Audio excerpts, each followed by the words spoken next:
Alright, what's going on, guys? So it's been a while since I made a video, but me and Daniel just went to go to the junkyard because I saw on the application they had a white 98 Integra, and he's been wanting to do the conversion from the 94 to 97 to 98 to 01.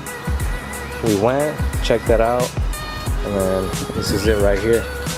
He ended up getting the bumper, no lights or anything, just the bumper, and then the wing too. So went to the junkyard, got the bumper and the wing for his GSR. The bumper is original, the wing is replica, but better than the GSR one, just for now. So this is the two things he got, and then I got the last floor mat that I needed to complete the set.